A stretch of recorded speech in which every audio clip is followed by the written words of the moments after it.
الحمد لله وكفى وسلام على عباده الذين اصطفى أما بعد فأعوذ بالله من الشيطان الرجيم بسم الله الرحمن الرحيم.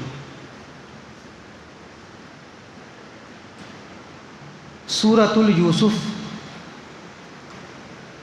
کی مکمل تفسیر انشاءاللہ آپ کے سامنے سلسلہ وار پیش کی جائے گی، چونکہ اس سے پہلے ہم جتنی بھی تفاسیر ہم نے پیش کی ہے مختصر پیش کی ہے، چند منتخب آیات کریمہ کی تفسیر آپ کے سامنے آئی ہے، لیکن ہماری یہ دلی چاہت ہے کہ میں اس سورت کی مکمل تفسیر پیش کروں. کیوں؟ اس کی وجہ کیا ہے؟ اس کی وجوہات اسباب کئی ہیں. اس میں سے ایک یہ بھی ہے کہ پورے قرآن میں اللہ تبارک و تعالی نے کسی بھی واقعے کو مکمل تفسیر سے بیان نہیں کیا سوائے سورہ یوسف کے. مکمل تفسیر وضاحت کے ساتھ بیان نہیں ہوا، مختصر ذرا یہاں ذرا یہاں ذرا یہاں اس طرح ایسا ہوا ہے، لیکن مکمل ایک ساتھ پر در پہ ترتیب وار کہیں بیان نہیں کیا ہے سوائے یوسف علیہ السلام کے قصے کو. ایک بات تو یہ ہے، اور دوسری بات یہ ہے کہ یہ واقعہ بڑا خوبصورت ہے، بڑا اچھا ہے، اس لیے میں چاہتا ہوں کہ اس کو مکمل تفسیر میں کروں آپ کے سامنے. تو انشاءاللہ آپ سنیں گے مکمل تفسیر؟ راضی ہیں؟ سنیں گے نا؟ ٹھیک ہے انشاءاللہ. آئیے ذرا ہم اس سورت کی تفسیر شروع کرنے سے پہلے ہم کچھ باتیں بیان کر دینا چاہتے ہیں جو اس کے متعلق ہے. ذرا سمجھیں آپ کہ یہ سورت اس وقت نازل ہوئی جب جناب محمد الرسول اللہ صلی اللہ علیہ وسلم کہاں تھے؟ مکے میں تھے. یہ سورت مکی ہے، مکی دور میں یہ سورت نازل ہو رہی ہے اللہ کے نبی صلی اللہ علیہ وسلم پر. اور اس وقت کے حالات کیا تھے جب یہ سورت نازل ہو رہی تھی؟ اس وقت کے حالات اس طرح تھے کہ کفار و مشرکین جناب محمد الرسول اللہ صلی اللہ علیہ وسلم اور آپ کے ساتھی کو، آپ کے صحابہ کرام کو ستایا کرتے تھے، ان پر ظلم و ستم کے پہاڑ توڑے جا رہے تھے. اس وقت میں، اس حالات میں یہ سورت اللہ تبارک و تعالی نے اپنے پیارے محبوب جناب محمد الرسول اللہ صلی اللہ علیہ وسلم پر نازل کیا. اس سورت کے اندر اللہ تبارک و تعالی نے اپنے پیارے محبوب جناب محمد الرسول اللہ صلی اللہ علیہ وسلم کو تسلی دیا ہے. اور کیا دیا ہے؟ اس میں بشارت دیا ہے آئندہ کے لیے. بشارت ہے، خوشخبری ہے نبی کے لیے. وہ کس طرح؟ وہ اس طرح کہ دیکھیں آپ، برادران یوسف علیہ السلام کے جتنے بھائی تھے کیا کیا؟ یوسف کے ساتھ میں کیا کیا؟ انہوں نے یہ ان سے حسد، جلن کا مادہ پیدا کر لیا اپنے دلوں کے اندر میں کہ یہ تو بڑا محبوب ہیں، بڑا پیارا ہیں، میرے والد کے بڑا قریبی ہیں، تو ایسا کرو، کچھ سازش کرو، کچھ پلاننگ کرو، ایسا کرو اس کو دور کر دو ان کے باپ سے. تو وہ پلاننگ کرنا شروع کر دیے اور ان کو کنویں میں ڈال دیا. بات ابھی آگے آئے گی آپ کے سامنے. کنویں میں ڈال دیا. کہاں ڈالا؟ کنویں میں ڈالا. اور یہ مارنا چاہا کہ وہ اپنے آپ مر جائیں. مارو مت، ایسا کرو کہ وہ خود سے مر جائیں، اپنے آپ مر جائیں، اس طرح ان کی دوری ہو جائے گی اور میں محبوب ہو جاؤں گا اپنے والد صاحب کی نظر میں. تو دیکھیں، لیکن ڈالا کہاں تھا؟ یوسف کے بھائیوں نے کنویں میں. اللہ نے کہاں پہنچا دیا؟ بادشاہ بنا دیا، مصر شہر وہاں پہنچا دیا. اور ایک وقت ایسا آیا، ایک زمانہ ایسا بھی آیا کہ یہ خود یوسف کے بھائی جنہوں نے کنویں میں ڈالا تھا، وہی بھائی لوگ بعد میں چند سالوں کے بعد بھکاری بن کر آ رہے ہیں مصر میں، شہر میں، اور غلہ مانگنے کے لیے آ رہے ہیں. کس کے سامنے؟ اسی یوسف کے سامنے آ رہے ہیں، بھکاری بن کر، غریب بن کر، جس کو انہوں نے کنویں میں ڈال دیا تھا. تو اسی طریقے سے جس طرح یہ حال ان کا ہوا، اسی طریقے سے کفار، یہ مشرکین، یہ منافقین چاہتی ہیں کہ آپ کو ہٹا دیں، آپ کو قتل کر دیں. آپ کے پیچھے لگے ہیں، لاکھ کوشش کیا لیکن آپ کو مٹا نہیں پائیں، اور کوشش میں لگے ہیں. تو اے نبی کریم صلی اللہ علیہ وسلم، آپ گھبرائیں مت، آپ تسلی رکھیں. ایک وقت ایسا آنے والا ہے کہ خود یہی لوگ جو آپ کو ستانے والے ہیں، جو آپ کو مارنے والے ہیں، جو آپ پر ظلم زیادتی کرنے والے ہیں، ایک وقت ایسا آنے والا کہ خود یہی لوگ آپ کے سامنے مجرم بن کر کھڑے رہیں گے۔ اور وہ وقت آ گیا جب اللہ کے نبی صلی اللہ علیہ وسلم نے سن 8 ہجری میں مکہ کو فتح کر لیا، وہ وقت آ گیا۔ تو یوسف کے قصے میں اور اللہ کے نبی صلی اللہ علیہ وسلم کے جو حالات چل رہے تھے بڑا مشابہت ہے، ایک جیسے ہیں۔ تو عموماً مجمل مختصر میں یہ جان لیں آپ کہ اس صورت کے اندر میں جناب محمد رسول اللہ صلی اللہ علیہ وسلم کو تسلی دی جا رہی ہے کہ گھبرائیں مت آپ، اور بشارت دی جا رہی ہے کس بات کی کہ آئندہ فتح کریں گے مکہ کو، آپ گھبرائیں مت۔ یہ بات یہ ہے۔ اس کے پہلے کی بات یہ کچھ بات تھی جو اس کے متعلق تھی۔ اب آئیے ذرا اس کی ہم شروعات کرتے ہیں۔ اس سورت کی ہم شروعات اس طرح ہو رہی ہے سورہ یوسف کی، الف لام را۔ اس سے پہلے ہم بتا چکے ہیں الف لام را یہ حروف مقطعات میں سے ہے، اس کے علم اللہ تبارک و تعالیٰ کو ہے، کوئی انسان کوئی نبی نہیں جانتا اس کے بارے میں۔ اس کے بعد کیا ہے؟ تلک آیات الکتاب المبین، یہ کتاب مبین کی آیات ہے۔ مطلب قرآن کو اللہ کیا کہہ رہا ہے؟ کتاب مبین، کلیئر، یہ کتاب کلیئر کر دینے والی ہے۔ کس چیز کی؟ کفر کی، شرک کی، ایمان کی، بالکل دودھ کا دودھ اور پانی کا پانی کر دینے والی ہے یہ قرآن، یہ قرآن عظیم۔ اس کے بعد کیا اللہ بیان کر رہا ہے؟ انا انزلناہ قرآنا عربیا لعلکم تعقلون، کہ ہم نے اس قرآن کو نازل کیا ہے کس طرح؟ کس زبان میں؟ عربیہ، عربی زبان میں نازل کیا ہے۔ کیوں؟ لعلکم تعقلون، تاکہ آپ سمجھو بوجھو۔ خطاب کس سے ہو رہا ہے؟ خطاب مخاطبین اولین کون ہے جس قرآن نازل ہو رہا تھا؟ اہل عرب لوگ، چونکہ اہل عرب کی زبان کیا تھی؟ عربی تھی، وہ عربی جاننے والے تھے۔ اگر قرآن کو اللہ نازل کرتا کسی اور زبان میں، عربی زبان کے علاوہ کی زبان میں، تو ان کو بولنے کا موقع مل جاتا، اعتراض کرنا شروع کر دیتے۔ قرآن تو عجمی زبان میں ہے، قرآن تو عربی زبان میں ہے ہی نہیں، تو کس طرح سمجھیں گے ہم؟ تو یہ ہمارے سمجھ سے باہر ہے۔ اس طرح وہ اعتراض کر سکتے تھے، تو اللہ نے اعتراض کو بند کرنے کے لیے کہا، اس طرح یہ کہا ہے ہم نے قرآن کو عربی زبان میں نازل کیا تاکہ تم سمجھو اور سمجھ کر اس کو پھیلاؤ، آگے بڑھاؤ۔ تو اس کا جواب دے دیا گیا، قرآن عربی زبان میں کیوں نازل ہوئی ہے؟ تاکہ آپ سمجھیں اور سمجھ کر آگے اس کو پھیلائیں۔ اس کے بعد اللہ تبارک و تعالیٰ بیان فرما رہا ہے، نحن نقص علیک احسن القصص بما اوحینا الیک ھذا القرآن، اے میرے محبوب صلی اللہ علیہ وسلم، ہم آپ کے سامنے احسن القصص، زیادہ حسین قصہ، زیادہ خوبصورت قصہ آپ کے سامنے بیان کرنے والے ہیں۔ یہاں پر ذرا سا سمجھیں آپ، باریکی سمجھیں آپ، دیکھیں، ایک ہوتا ہے حسین، ایک ہوتا ہے احسن۔ حسین معنی کیا ہوتا ہے؟ خوبصورت، اور ایک ہوتا ہے احسن، زیادہ خوبصورت۔ دونوں میں فرق ہے، حسین خوبصورت، اور ایک ہے احسن، زیادہ خوبصورت۔ جیسے بولتے ہیں عربی زبان میں کیا بولتے ہیں؟ کبیر، کبیر کے معنی بڑا، اکبر، زیادہ بڑا۔ جیسے بولتے ہیں نا قرآن، یہ نماز کے اندر میں کیا بولتے ہیں؟ اللہ اکبر، کیا اللہ سب سے بڑا ہے؟ تو وہی یہاں پر ہے احسن۔ اے نبی کریم صلی اللہ علیہ وسلم، ہم آپ کے سامنے حسین نہیں، احسن القصص، زیادہ خوبصورت قصہ بیان کرنے والے ہیں۔ اور پورے قرآن کے اندر میں اللہ تبارک و تعالیٰ نے صرف واقعہ یوسف ہی کو زیادہ اچھا قصہ کہا ہے، کسی اور کو زیادہ اچھا قصہ نہیں کہا ہے۔ قصہ آدم، قصہ نوح کو نہیں کہا اللہ نے، اس کو کیا کہا اللہ نے؟ احسن القصص، زیادہ اچھا قصہ، زیادہ خوبصورت قصہ ہم آپ کے سامنے بیان کرنے والے ہیں۔ ایک بات یہاں پر ایک سوال ہے کہ اللہ تبارک و تعالیٰ نے قصہ یوسف علیہ السلام کو احسن القصص، زیادہ اچھا قصہ کیوں کہا؟ کیا وجہ ہے؟ زیادہ خوبصورت قصہ، زیادہ حسین قصہ کیوں کہا اللہ نے؟ اس کا جواب دو ہے۔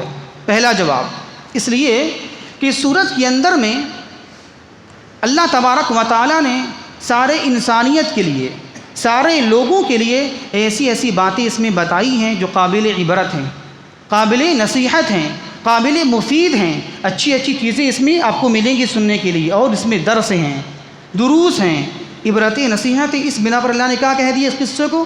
احسن القصص، زیادہ اچھا قصہ کہہ دیا اللہ نے۔ کیوں؟ عبرت نصیحت کی بنا پر۔ ایک بات، ایک جواب۔ دوسرا جواب کہ اللہ تبارک و تعالیٰ نے اس سورہ یوسف کو زیادہ اچھا قصہ کیوں کہا؟ دوسرا جواب اس لیے کہا کہ یوسف علیہ السلام بڑا خوبصورت تھے، بڑے حسین تھے۔ خود اللہ کے نبی، مسلم شریف کی حدیث ہے کہ جناب محمد الرسول اللہ صلی اللہ علیہ وسلم جب معراج پر گئے تو خود بیان کرتی ہیں کہ میں نے دیکھا یوسف علیہ السلام کو کہ انہیں آدھی خوبصورتی انہیں دے دی گئی ہے، بہت ہی خوبصورت تھے، وہ انتہائی خوبصورت تھے۔ تو اسی مناسبت سے قصہ کو حسین خوبصورت کہا، اس کے وہ بھی خوبصورت تھے، تو اسی مناسبت سے اس کو سورہ کو خوبصورت کہہ دیا گیا، چونکہ وہ خوبصورت تو اس کے قصے بھی خوبصورت ہیں۔ تو یہ مناسبت ہے ان کا قصہ یوسف کے تعلق سے، تو اس کی دو وجہ ہیں۔ اس کے بعد اللہ بیان کر رہا ہے کیا؟ اے نبی کریم صلی اللہ علیہ وسلم، ہم آپ کے سامنے قصہ یوسف بیان کر رہے ہیں جو زیادہ اچھا قصہ ہے، اور آگے اللہ بیان کرتا ہے کیا؟ وَإِن كُنْتَ مِن قَبْلِهِ لَمِنَ الْغَافِلِينَ، اے میرے نبی صلی اللہ علیہ وسلم آپ اس سے پہلے غافلوں میں سے تھے، آپ کو پتہ نہیں تھا قصہ یوسف کیا ہے، اس میں اس کے حالات کیا واقع ہوئے ہیں، آپ کو معلوم تھا ہی نہیں، ہم بیان کر رہے ہیں تب آپ جان رہے ہیں، ورنہ آپ جانتے ہی نہیں تھے اس سے پہلے اس کے بارے میں۔ آپ اس سے پتہ یہ چلا، اس سے یہ درس مجھے ملا کہ جناب محمد الرسول اللہ صلی اللہ علیہ وسلم کو علم غیب نہیں تھا، ورنہ کیوں اللہ بیان کرتا، کھلم کھلا واضح آیت کریمہ ہے، آپ اس سے پہلے غافل تھے، آپ کو پتہ ہی نہیں تھا کہ قصہ یوسف کیا ہوتا ہے، اس کے حالات کیا ہیں، ہم بتا رہے تب جان رہے ہیں آپ، کہ اس کو بولتے ہیں علم غیب کی نفی ہے یہ۔ اس کے بعد اب یہاں سے قصہ، اصل قصہ اب یہاں سے شروع ہو رہا ہے۔ یہ تو بات آئی تھی آپ کی ضمنی طور پر، اب یہاں سے اصل قصہ کیا ہے، اب یہاں سے بیان کیا جا رہا ہے کیا اس طرح، اذ قال یوسف لأبیہ یا ابت انی رأیت 11 کوکبا والشمس والقمر رأیتهم لی ساجدین، کہ یوسف علیہ السلام نے اپنے باپ سے مراد یعقوب علیہ السلام سے یہ کہا، یا ابتی، اے میرے ابو جان، اے میرے والد صاحب، انی رأیت 11 کوکبا، کہ میں نے دیکھا، دیکھے سے مراد خواب میں دیکھا، انی رأیت میں نے دیکھا ہے 11 کوکبا، میں نے 11 ستاروں کو دیکھا ہے، والشمس والقمر، اور میں نے سورج اور چاند کو دیکھا ہے، کیا کرتے ہوئے، رأیتہم لی ساجدین، سب مجھے سجدہ کر رہے ہیں، سب مجھے سجدہ کر رہے ہیں۔ یہاں پر 11 ستاروں سے مراد یوسف کے 11 بھائی ہیں، بنیامین کو لے کر یوسف کے 11 بھائی ہیں، 11 ستارے سے مراد 11 بھائی، اور والشمس، سورج کو دیکھا، یہاں سورج سے مراد یعقوب علیہ السلام یہاں مراد ہیں، والقمر، اور چاند سے مراد یوسف علیہ السلام کی والدہ مراد ہے۔ مطلب کیا ہوا، یوسف علیہ السلام کے 11 بھائی اور ان کے والدین دونوں کیا کر رہے ہیں، مجھے سجدہ کر رہے ہیں۔ آگے تفسیر آئے گی آگے چل کر کہ یہ چاروں، یعنی کہ چاروں، یہ 11 بھائی اور والدین، یہ سب کے سب جب وہاں پہنچ گئے مصر میں، جب یہ بادشاہ بن گئے تو کیا کیا، ان لوگوں نے، سارے لوگوں نے سجدہ کیا، سجدہ تعظیمی کیا۔ اس وقت سجدہ تعظیمی یہ جائز تھا، منع نہیں تھا، لیکن اب بالکل حرام اور یہ منع ہو گیا اب کی شریعت میں۔ تو وہی بات کہہ رہے ہیں کہ میں نے دیکھا ہے اے میرے والد صاحب کہ 11 ستارے اور سورج چاند کو کہ میرے سامنے سجدہ کر رہے ہیں۔ دیکھیں ایک بات قابل غور ہے، یہاں اللہ ایک بات، سورج کی موجودگی میں چاند اور ستارے دکھتے ہیں، نظر آتے ہیں؟ نہیں آتے نظر۔ اگر سورج موجود رہے تو اس کے موجودگی میں چاند دکھے گا آپ کو، یا ستارے دکھ پائیں گے؟ نہیں دکھ پائیں گے۔ یہاں کیا کہہ رہے ہیں یوسف کہ میں نے دیکھا، کس کو دیکھا؟ ایک ساتھ دیکھا، کس کو؟ سورج کو بھی، چاند کو بھی، اور ستارے کو بھی دیکھا۔ حالانکہ یہ ممکن ہے عالم حیات میں اور بیداری کی حالت میں ایک ساتھ دیکھ نہیں پائیں گے آپ۔ چاند اور ستارے رات میں طلوع ہوتے ہیں، لیکن سورج دن میں ہوتے ہیں، لیکن وہ دکھتے نہیں، ہوتے ہیں لیکن وہ نظر نہیں آئیں گے آپ کو۔ تو کب نظر آئیں گے؟ رات میں آپ کو دکھیں گے۔ تو یہاں دیکھیں، خواب میں دیکھ لیا، ایک ساتھ تینوں کو دیکھ لیا، تو اس سے پتہ ہی چلتا ہے خواب میں آدمی وہ بھی دیکھ سکتا ہے جو آدمی بیداری میں دیکھ نہیں سکتا ہے۔ آپ بیدار ہیں تو آپ وہ چیز نہیں دیکھ پائیں گے جو خواب میں آپ دیکھ لیں گے۔ تو یہاں مراد وہی ہے، خواب میں اللہ نے اسے دکھا دیا، یہ ممکن ہے۔ خواب میں ہر چیز ممکن ہے جو ممکن بیداری میں نہیں ہے، وہ ممکن ہے خواب کے اندر۔ وہی بات کہا کہ میں نے سورج، چاند، ستارے کو دیکھ لیا ہے سجدہ کرتے ہوئے۔ آگے چلیں آپ۔ اس کے بعد جب یہ یعقوب علیہ السلام نے یہ جب خواب سنا اپنے بیٹے سے تو کیا مشورہ دیا؟ یہ کہا قال یا بنیا، اے میرے چھوٹے بیٹے، دیکھیں بنیا مانے چھوٹے بیٹے ہوتے ہیں، یا بنیا اے میرے بیٹے مراد یوسف، اے میرے بیٹے لا تقصص رؤیاک علی اخوتک فیکیدوا لک کیدا، کہ یہ جو تم خواب دیکھے ہو اس خواب کو اپنے بھائیوں کے سامنے بیان نہ کرنا، نقل نہ کرنا، بیان نہ کرنا۔ اگر تم بیان کرو گے اپنے بھائیوں کے سامنے تو فیکیدوا لک کیدا، تمہارے خلاف چالیں چلیں گے، تمہارے خلاف تدبیریں کرنا شروع کر دیں گے، کیونکہ یہ ایک علامت تھی، پہچان تھی کہ آگے چل کر نبی ملنے والے ہیں، ایک پہچان تھی۔ اگر بتا دو گے تم اپنے بھائیوں کو تو پہلے سے وہ حسد کر رہے ہیں اور زیادہ شروع کر دیں گے حسد کرنا، تو یہ خواب مت بتاؤ۔ یہاں پر ایک بات قابل غور ہے، خواب کے تعلق سے جان لیں کہ خواب کی 3 قسمیں ہیں۔ ابو داؤد شریف کی حدیث ہے، اللہ کی نبی بیان فرماتے ہیں، مختصر بیان کرنا چاہ رہے ہیں ہم، خواب کی 3 قسمیں ہوتی ہیں۔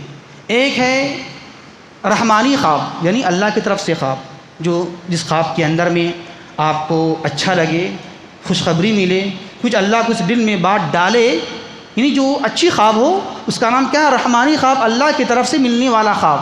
ایک قسم اس کی ہو گئی۔ خواب کی دوسری قسم کیا ہے؟ شیطانی خواب، یعنی خواب میں شیطان آتا ہے، آپ کو ورغلاتا ہے، غمگین کرتا ہے۔ بعض خواب ایسے بھی ہوتے ہیں کہ آدمی ڈر جاتا ہے، دوڑ رہا لیکن دوڑ نہیں پا رہا، وہ کوشش کر رہا ہے لیکن وہ دوڑ نہیں پا رہا۔ اسی طرح اچانک کیا ہوتا ہے خواب میں، کبھی آپ نے بھی دیکھا ہوگا کہ اچانک آدمی پر سے نیچے گر رہا ہے، ایسا بہت سا آدمی خواب ایسا دیکھتا ہے جو آدمی پریشان ہو جاتا ہے، ایسا کیسے؟ تو یہ ہے کیا؟ یہ آپ کا شیطانی خواب ہے، شیطان خواب میں آ کر آپ کو ڈراتا ہے، ورغلاتا ہے، غمگین کرتا ہے، یہ ہے۔ اور قرآن نے اس کو کیا بولا ہے؟ قرآن کے اندر میں حلم یا احلام کہا ہے۔ رحمانی خواب کو قرآن میں کیا کہا ہے؟ بشرا، خوشخبری ہے یہ۔ اور شیطانی خواب کو کیا کہا قرآن کے اندر میں؟ حلم یا احلام، یعنی کہ پریشان کر دینے والا خواب۔ تیسری قسم کیا ہے؟ نفسیاتی خواب۔ یہ خواب کی تیسری قسم ہے۔ کیا مطلب اس کا ہوا؟ دن میں حالت بیداری میں جو کچھ آپ سوچتے ہیں یا جو کچھ آپ دیکھتے ہیں نظروں سے، وہی چیز تصویر بن کر خواب میں چلی آتی ہے۔ جیسے آپ دن میں کام کر رہے ہیں، کھا رہے ہیں، پی رہے ہیں، جو کچھ آپ کر رہے ہیں دن میں، وہی چیز تصویر بن کر خواب میں آپ کی چلی آتی ہے۔ یہ ہے نفسیاتی خواب۔ اس کو حدیث کے اندر میں کیا کہا گیا ہے؟ حدیث نفس۔ تو یہ مکمل 3 خواب ہوتے ہیں۔ رحمانی خواب یہ بشرا، خوشخبری ہوتی ہے۔ ایک شیطانی خواب یہ ورغلانے اور غمگین کرنے کے لیے ہوتی ہے شیطان کی طرف سے۔ ایک ہے نفسیاتی خواب، جو آپ سوچتے ہیں، دیکھتے ہیں، وہ خواب میں بالکل ویسا ہی دکھتا ہے۔ تو دیکھیں آپ، قال یا بنیا، خواب دیکھا ہے بیان مت کرو۔ اس سے کیا پتہ چلا؟ خواب دیکھنے کے بعد بیان کس سے کرنا چاہیے؟ ہر کسی سے بیان نہیں کرنا ہے، بلکہ اس سے بیان کرنا ہے جو عالم ہو، جو سمجھنے والا ہو، جو سمجھدار ہو یا قریبی ہو۔ حدیث کے اندر بھی اللہ کے نبی نے یہ بات بیان فرما دی ہے، جب خواب دیکھ لو تو ہر کسی کے سامنے بیان نہ کرو، بلکہ صرف 2 کے سامنے بیان کرو، یا تو وہ عالم ہو، سمجھدار ہو، یا اپنا کوئی قریبی ہو، والدین، بیوی، قریبی ہیں، اس کو بیان کرو۔ ہر کسی سے بیان نہ کرو۔ کیوں؟ کیا وجہ ہے؟ حدیث میں بات موجود ہے، اگر آپ بیان کر دیں گے، آپ اگر ہر کسی سے بیان کریں گے، جو تعبیر کر دے گا وہ ہو جائے گا۔ مان لیا اگر آپ نے مثال طور پر خواب دیکھ لیا کہ کسی کا انتقال ہو گیا ہے، کسی کی بھی انتقال ہو گیا خواب میں، اگر آپ نے کسی کو بتا دیا، کسی اہل غیرے کو، تو فوراً کیا بولے گا؟ ہو سکتا ہے کہ آپ کے گھر میں موت ہونے والی ہوگی، ہو سکتا ہے کسی کی موت ہو جائے آپ کے گھر میں، نعوذ باللہ، تو ایسا ہو جائے گا۔ کبھی کبھی ایسا ہو جاتا ہے، حدیث کے الفاظ ہیں، اگر جو تعبیر کر دیا جائے گا وہ واقع ہو کر رہ جائے گا، اس لیے بیان نہیں کرنا چاہیے۔ خراب تعبیر اگر آپ دیکھی ہیں، شر والی تعبیر، تو سب کے سامنے بیان نہیں کرو، صرف عالم دین یا آپ کی جو خیرخواہ ہے اس کو بیان کرو۔ جیسا یہاں کس سے بیان کر رہے ہیں؟ اپنے نبی یعقوب علیہ السلام سے بیان کیا جا رہا ہے خواب۔ تو یہ درس ملا، نصیحت کیا ملی؟ ہر کسی سے خواب بیان نہیں کرنا چاہیے۔ اس کے بعد کیا ہے؟ جب یہ دیکھا برادران یوسف نے، یوسف کے 10 بھائیوں نے، کہ میری موجودگی میں یہ یعقوب علیہ السلام ہم سے زیادہ محبت کرتے ہیں، ان کی نظر، ان کی توجہ اس طرف زیادہ جاتی ہے، تو لوگوں نے کیا کیا؟ ایک پلاننگ بنایا، اس کو اب ان کو دور کیا جائے، ان کو ہٹا دیا جائے، یہ بیچ میں روڑا ہیں، ان کو ہی ہٹا دیا جائے۔ پلاننگ شروع کر دیا ان لوگوں نے۔ کیا پلاننگ کیا؟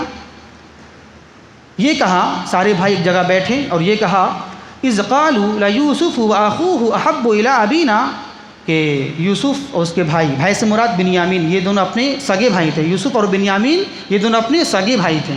کہا یوسف اور اس کے بھائی بنیامین یہ بہت زیادہ محبوب ہے میرے والد کو، ہم سے زیادہ محبوب ہیں، حالانکہ ہم تو بڑی جماعت ہیں، ہم 10 بھائی ہیں، وہ دونوں اکیلے ہیں، کمزور بھی ہیں، لیکن ہم سے زیادہ یہ میرے والد ان کو چاہتے ہیں، پیار کرتے ہیں، مجھے چاہتے نہیں ہیں، مجھے پیار نہیں کرتے ہیں، حالانکہ ہم بڑی جماعت ہیں۔ تو میرے والد صاحب بڑے غلطی پر ہیں، بہت بڑی غلطی پر ہیں۔ تو اب پلاننگ یہاں سے شروع ہو گئی، اب کیا کیا جائے؟ سارے بھائی 10 بھائی مل کر بیٹھ گئے، کہنا شروع کر دیا۔ کسی ایک بھائی نے یہ کہا اقتلوا یوسف ابی طرحوہ، یوسف کو قتل کر دو، جان سے مار دو، یا کسی ایسی زمین میں پھینک دو جہاں پتہ ہی نہ چلے، ایسی جگہ زمین میں ڈال دو لے جا کر جہاں بالکل پتہ ہی نہ چلے۔ کیوں ایسا کیوں کرنا ہے؟ یخلو لکم وجہ ابیکم، تاکہ تمہارے والد کا چہرہ میری طرف پھر جائے، یعنی اس کی توجہ میری طرف آ جائے اور ہم زیادہ محبوب ہو جائیں اپنے والد صاحب کے۔ اور کیا کہا آگے؟ وَتَكُونُوا مِن بَعْدِهِ، اس کے بعد ہم پھر نیک بن جائیں گے۔ ٹھیک ہے یہ کام غلط ہے، لیکن پھر اس کے بعد ہم صالح نیک بن جائیں گے، اچھے بن جائیں گے اور عمل کرنا نیک شروع کر دیں گے۔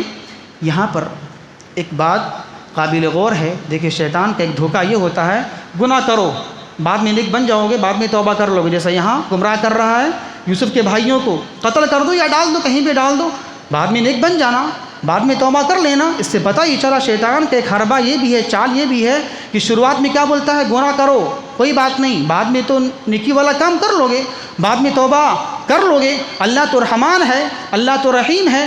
یہ ہے شیطان کی چال، اس سے بچنا چاہیے۔ اس کے بعد قال قائل منہم لا تقتلوا یوسف، جب یہ کہا کسی ایک بھائی نے اسے مار دو یا کنویں میں ڈال دو یا کسی جگہ زمین میں چھوڑ دو، تو اس میں سے پھر ایک کسی اور بھائی نے کہا کہ نہیں ایسا کرو، لا تقتلوا یوسف، یوسف کو قتل مت کرو، چونکہ بھائی جو بھی ہو جتنا کچھ ہو بھائی ہیں، یہ قتل مت کرو۔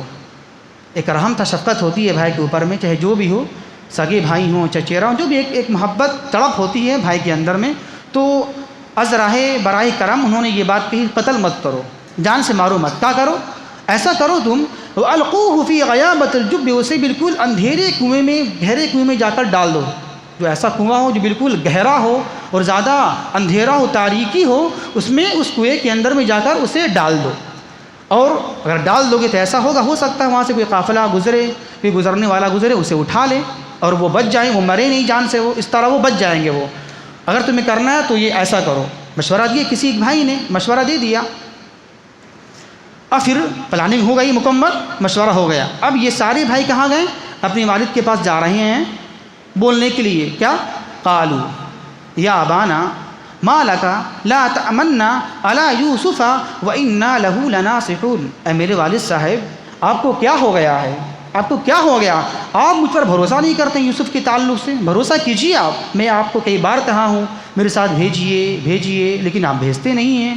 آپ مجھ پر بھروسہ کیجیے، میں آپ کا بیٹا ہوں اور میرے ساتھ 10 بھائی ہیں، بھیجیے میرے پر، اور ہم آپ کے خیر خواہ ہیں، ہم اس کے خیر خواہی ہیں، خیر خواہی ہم اس کا چاہتے ہیں، ایسی نہیں کہ ہم اس کے دشمن ہیں۔ دیکھیں شیطان کا ایک حربہ یہ بھی ہوتا ہے کہ شیطان آپ کے سامنے خیر خواہ بن کر آئے گا، جیسے یہاں پر ہیں وہ دشمن لیکن خیر خواہی کا اظہار کر رہے ہیں، ہم آپ کے خیر خواہ ہیں، ہم یوسف کی خیر خواہی کرنے والے ہیں، اس کی خیر خواہی، اس کی ہم نصیحت خیر چاہنے والے، لیکن ہے دشمن یہ، لیکن اظہار کر رہے ہیں خیر خواہی کی۔ تو اس سے پتہ یہ چلا دشمن آئے گا آپ کے سامنے اور آپ کے سامنے خیر کو پیش کرے گا، لیکن وہ دشمن ہی آپ کا رہے گا، وہ اس کے بعد آپ کو نہیں ماننا ہے۔ خیر، تو یہ کہا یعقوب علیہ السلام سے ارسلہ، اے میرے والد صاحب، ارسلہ، یوسف کو ہمارے ساتھ کل بھیج دیجئے، ہم سب مل کر کھیلیں گے، کودیں گے، کھائیں گے، پیئیں گے، اور ہم اس کے محافظ ہیں، ہم اس کی حفاظت کریں گے، آپ گھبرائیں نہیں۔ تو کہا یعقوب علیہ السلام نے انی لیحزننی ان تذهبوا به واخاف ان یاکلہ الذئب وانتم عنہ غافلون، نہیں مجھے یہ بات غمگین کر رہی ہے، تمہارا یوسف کو لے جانا مجھے یہ بات غمگین کر رہی ہے، ستا رہی ہے کہ نہیں، کہ ایسا نہ ہو، اور میں ڈر رہا ہوں کہ ایسا نہ ہو تم اپنے کھیل کود میں لگ جاؤ اور اس یوسف کو بھیڑیا کھا لے، تم اس سے غافل ہو جاؤ، تمہیں پتہ ہی نہ چلے، اور یوسف کو کہیں تم ٹھہرا دو، چھوڑ دو اور انجانے میں بھیڑیا کھا لے۔ یہ شک کا اظہار کیا یعقوب علیہ السلام نے۔ تو کیا ہوا؟ تو جواب کیا ملا ان کے بیٹوں کی طرف سے؟ قالوا لئن اکلہ الذئب، نہیں ایسی بات نہیں ہے، بھیڑیا کیسے کھا لے گا؟ ہم تو اتنے تعداد میں زیادہ ہیں، 10 بھائی ہم لوگ ہیں، وہ سب طاقتور ہیں، ایسے کیسے ہو سکتا ہے کہ میرے بھائی میرے ساتھ جائے اور ہم کھیلے کودیں اور وہ کھا لے بھیڑیا؟ ایسا نہیں ہو سکتا ہے، آپ ہم پر بھروسہ کریں اور میرے ساتھ بھیج دیں آپ۔ فلما ذهبوا به، جب بات مکمل فائنل ہو گئی، بات مان لی ہے ان کے والد صاحب، چلو اب اس کو لے جانا ہے۔ فلما ذهبوا به، جب وہ سارے بھائی مل کر یوسف علیہ السلام کو لے گئے، وہ اجمعوا، اور پختہ ارادہ کر لیا، اجماع کر لیا، اتفاق کہ اب اس کو لے جانا ہے، تو لے گئے، لے جانے کے بعد کنویں میں ڈال دیا۔ اب کیا ہوا؟ چونکہ وہ اس وقت یوسف علیہ السلام کی عمر زیادہ نہیں تھی، بس 12 سال کی تھی، بچے تھے وہ، تو اس وقت اللہ نے وحی کیا، وَأَوْحَيْنَا إِلَيْهِ لَتُنَبِّئَنَّهُمْ بِأَمْرِهِمْ هَذَا وَهُمْ لَا يَشْعُرُونَ، اے میرے یوسف، ہم نے وحی کی، اے یوسف، لَتُنَبِّئَنَّهُمْ بِأَمْرِهِمْ، ایسا وقت آنے والا ہے، اب گھبرائے مت، آپ تسلی رکھیں، اب غم نہ کریں، وہ وقت آنے والا ہے کہ یہ لوگ جو آپ کے ساتھ ایسا کرتوت کیے ہیں، وہ وقت آئے گا کہ آپ اپنے بھائیوں کو بتائیں گے یہ کرتوت کے بارے میں، اور اسے پتہ بھی نہیں چلے گا۔ وہ وقت آیا، بہت بعد آیا، 80 سال کے بعد آیا، کہ جب یہ بھائی لوگ بھکاری بن کر کہاں آ رہے ہیں؟ غلہ مانگنے آ رہے ہیں، اور اسے بتا بھی رہے ہیں کہ میں تمہارا بھائی ہوں، اسے پتہ نہیں چل پا رہا ہے۔ تو وہی بات اللہ بیان کر رہا ہے، ایسا وقت آنے والا ہے کہ آپ اسے بتلائیں گے ان بھائیوں کو، جو کرتوت آپ کے سامنے پیش کر رہے ہیں اسے پتہ ہی بھی نہیں چلے گا۔ تو خیر کنویں میں ڈال دیا۔ جب ڈالنے کے بعد کیا ہوا؟ وَجَاءُوا أَبَاهُمْ عِشَاءً يَبْكُونَ، وہ 10 بھائی کیا اپنے باپ کے پاس عشاء کے وقت، رات کے وقت روتے ہوئے آئے۔ دیکھیں ایک بات اس سے پتہ ہی چلتا ہے کہ قتل کرنا، جب کسی کو قتل کیا جاتا ہے، مارا جاتا ہے، تو رات میں کیا جاتا ہے، چونکہ رات تاریک ہوتی ہے، کسی کو پتہ نہیں چل پائے گا، تو ان لوگوں نے رات میں انتخاب کیا تھا مارنے کا، چونکہ رات میں یہ لوگ آ رہے ہیں، کیا کام ذرا پہلے لیکن رات میں آ رہے ہیں، تو اس سے پتہ ہی چلا کہ رات میں سارا کام، قتل، غارت گری، یہ سب اکثر پلاننگ سب رات میں ہوتا ہے تاکہ آرام سے کام کیا جائے۔ تو لوگ رات میں روتے ہوئے اپنے باپ کے پاس میں آئے اور کیا کہا؟ قالوا یا ابانا انا ذهبنا نستبق وترکنا یوسف عند متاعنا فاکلہ الذئب، اور یہ کہا اے میرے ابو، ہم اپنے بھائی یوسف کو سامان کے پاس رکھ دیا تھا، لیکن کیا کیا جائے؟ بھیڑیا اسے کھا لیا، بھیڑیا کھا لیا، اب کیا کیا جائے؟ اب وما انت بمؤمن لنا ولو كنا صادقین، ہم بالکل سچ کہہ رہے ہیں، آپ میری بات مانیں یا نہ مانیں، ہم بالکل سچ کہہ رہے ہیں یہ بات۔ اب دیکھیں یہاں پر ہیں دشمن، ہیں مخالفین، لیکن اظہار کس طرح کر رہے ہیں؟ اظہار کر رہے ہیں بالکل دوستانہ کی طرح، آپ میری بات مانیں یا نہ مانیں، لیکن ہم صحیح بول رہے ہیں، بھیڑیا کھا لیا ہے۔ تو یہ کچھ تفسیر تھی، انشاءاللہ کل اس کو یہاں سے ہم بیان کریں گے بعد میں۔ تو یہاں تک بات آئی کہ بھیڑیا اسے کھا لیا۔